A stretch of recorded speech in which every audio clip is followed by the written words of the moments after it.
एराटोस्थेनेस। Who is the father of geography? एकेडियस। Geography के पिता कौन है? ज्योग्राफी के जनक कौन है? भूगोल के जनक कौन है? भूगोल के जन्मदाता कौन है? भूगोल के पिता किसे कहते हैं? एकेडियस को कहते हैं।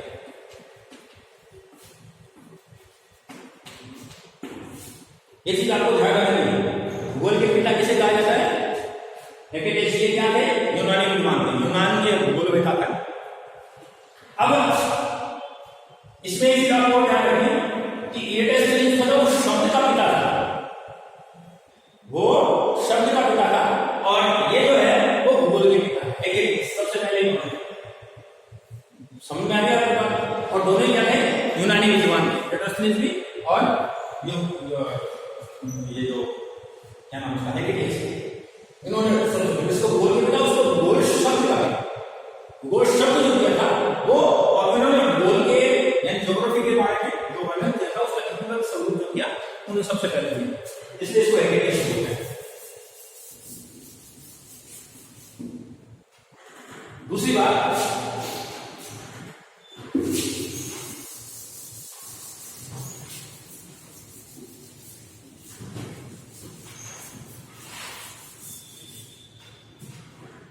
अठारहवीं शताब्दी से पहले ऐसा माना जाता था, लगभग 17वीं शताब्दी तक का जो कई काल आए इसके अंदर, ठीक है ना? तो उसमें 17वीं शताब्दी के बाद का जो काल था, 18वीं शताब्दी के प्रारंभ का जो काल था, उस काल के अंदर भूगोल विषय पर बहुत ज्यादा ध्यान दिया जाने लगा। भूगोल विषय की बहुत मान्यता स्थापित होने लगी, और भूगोल विषय की मान्यता स्थापित होने लगी तो फिर भूगोल को क्या किया जाने लगा कि मानवीय गतिविधियों को सम्मिलित करने के लिए एक अलग से विज्ञान की स्थापना करने की सोच समझ में आई लोगों के कि इस तरीके से हम, क्योंकि मानव जो है वो सभी प्राणियों के अंतर्गत और प्रकृति में परिवर्तन करने वाला एक प्राणी है जो प्रकृति में परिवर्तन करता है, और इसकी सारी गतिविधियां जो होती है वो अन्य जो भी प्राणी, क्योंकि और प्राणी जो पूर्ण रूप से प्रकृति पर निर्भर है, लेकिन ये प्रकृति से हटके भी कार्य करता है, ठीक है ना? प्रकृति कह रही है कि गर्मी है तो उन्होंने एसी बना लिया, ठीक है ना? प्रकृति कह रही है हवा नीचे तो उसने पंखा बना लिया, प्रकृति कह रही है मैं गर्म हूं तो उसने फ्रिज बना लिया, प्रकृति कह रही है मैं बहुत ज्यादा ठंडी हूं तो उसने हीटर बना लिया। कहने का तात्पर्य है कि प्रकृति में जो परिवर्तन करने की क्षमता है वो मानव है। तो वो जो पूरी गतिविधियां थी कि मानव की क्रिया द्वारा अलग से निर्माण की प्रक्रिया थी, जैसे प्रकृति निर्मित करती है किसी वस्तु को, वैसे मानव भी बहुत जगह करने में स्थानों पर मकान बनाए, सड़कें बनाए, और बनाए, तो इन चीजों पर लोगों का ध्यान गया। तो मानव और प्रकृति इन दोनों के तालमेल के हिसाब से उनका अलग अलग विभाजन करना स्वरूप हुआ, और मानव की गतिविधियों पर भी अध्ययन किया जाने लगा। तो भूगोल जो था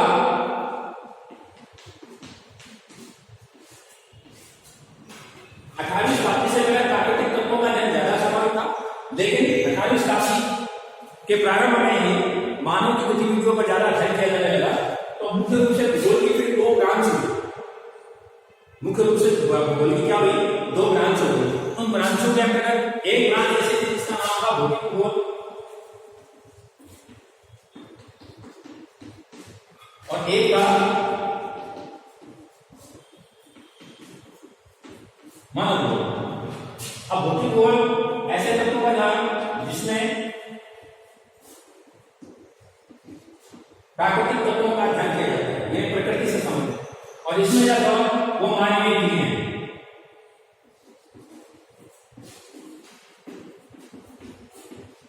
इसका जो अध्ययन किया जाता था वो मानवीय क्रियाओं के माध्यम से अध्ययन किया जाता था। तो प्राकृतिक तत्वों के अंतर्गत अब इसका भौतिक स्वरूप क्या है, इसको थोड़ा सा देख लेते हैं आपको, इसको भौतिक क्यों कहते हैं। एक मैं शब्द देता हूं आपको,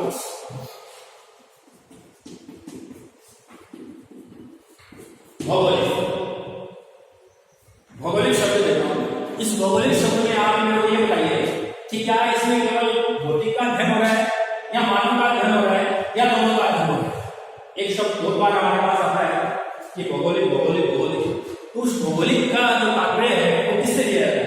भौतिक तत्वों से लिया जाता है, या मानवीय तत्वों से लिया जाता है, या दोनों से लिया जाता है?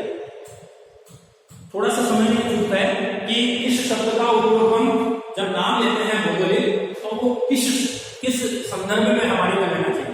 प्राकृतिक के संदर्भ में लेना चाहिए, मानवीय संदर्भ में लेना चाहिए, या दोनों के संदर्भ में लेना चाहिए? ये चीज बहुत बड़ी इंपॉर्टेंट होती है। आप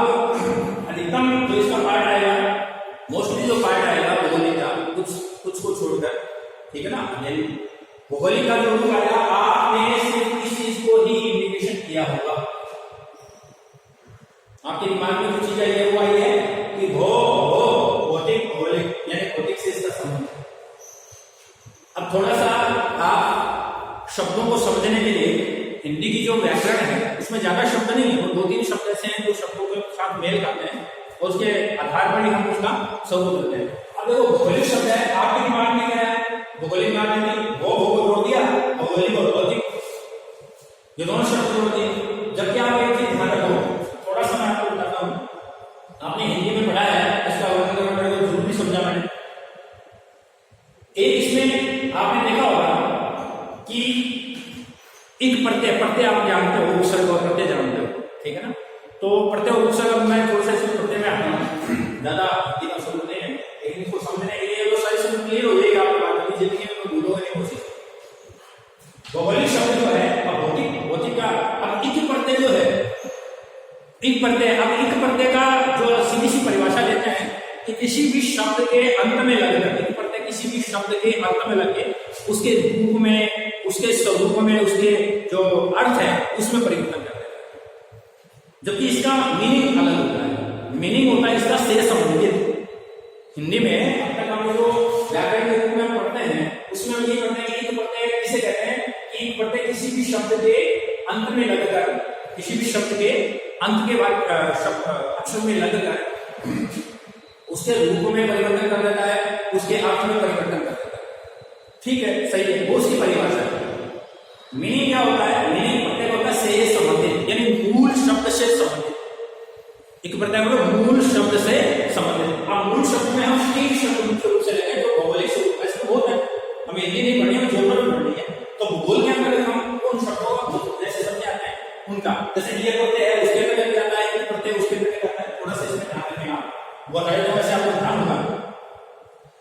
अगर कहीं भी एक प्रत्यय लगता है, एक प्रत्यय लगता है, तो उसमें हम क्या करेंगे, जैसे कोई शब्द है ना, उसमें अगर उ या बड़ा हो, इसमें अगर इत लग जाता है तो वो औ बन जाता है। ठीक है, अगर इसमें बड़ी, छोटी और बड़ी लग जाती है तो वो आई बन जाती है। ठीक है, और अगर इसमें ए लग जाता है एक प्रत्यय में, या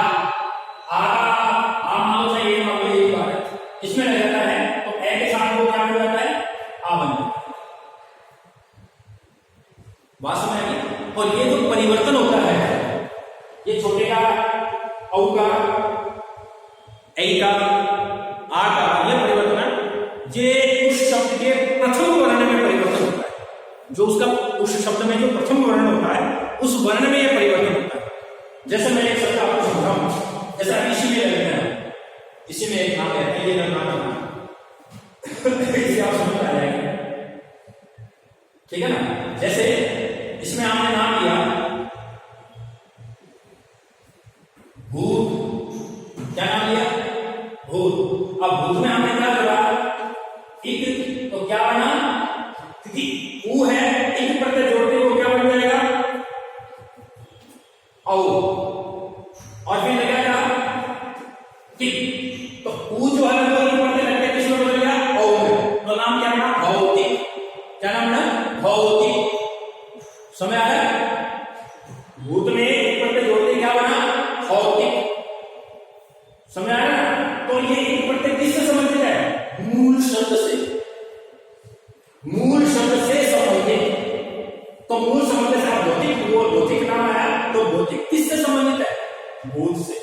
इसका मूल शब्द क्या है? भूत। इसी प्रकार से जैसे इसमें है जीव, नीति, तो ई छोटी हो चाहे बड़ी हो, है ना, दोनों में अगर एक प्रत्यय लगेगा तो किसमें आएगा? ए में। तो इसमें क्या नाम बन जाएगा? देखो, जैविक, नैतिक। ये जैविक शब्द बहुत बार आता है। अब जैविक शब्द का शब्द किससे हो गया? जीव से संबंधित। भौतिक का संबंध किससे हो गया? भूत से। समझ आया ना? इसी प्रकार से आ गया, ये जैसे नाम लिखा हुआ है तो इसमें लिखे प्रकृति प्लस ठीक, तो क्या बना?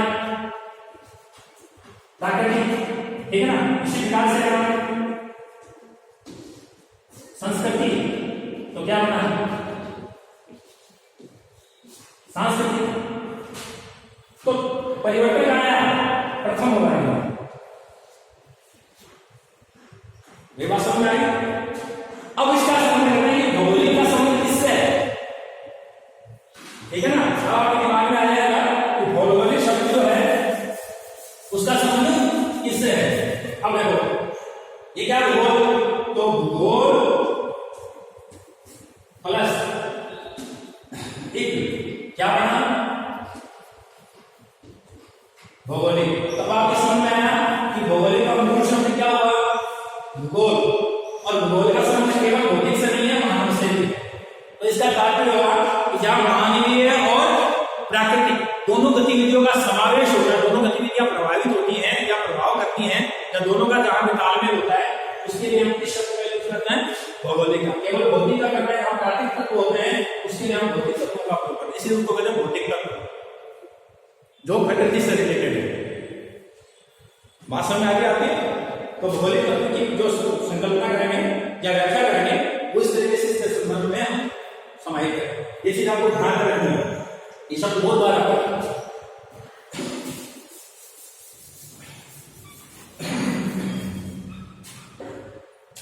18वीं शताब्दी में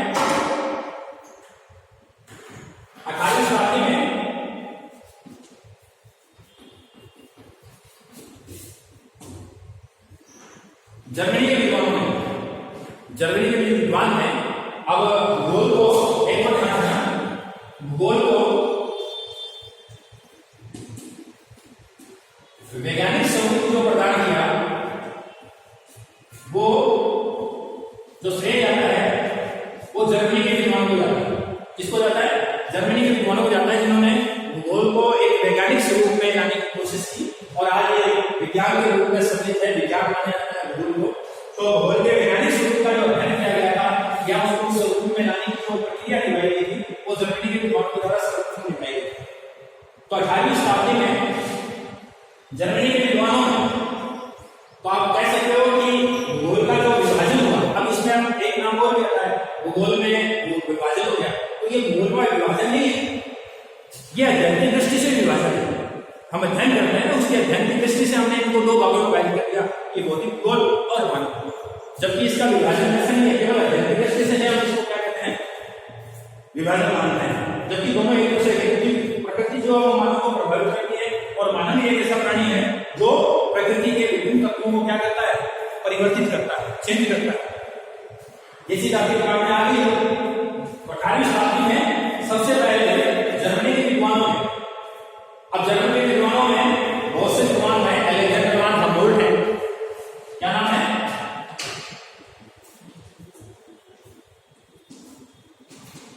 अब कई का वान है, कई का फहान है, कई किताबों में आपको वान लिखा मिलेगा, फहान लिखा मिलेगा, तो अलेक्जेंडर वन हम्बोल्ट, ठीक है ना, ये जर्मनी है। तो इन्होंने भूगोल को आधुनिक स्वरूप दिया, इसलिए इसको बोलते हैं आधुनिक भूगोल के जनक।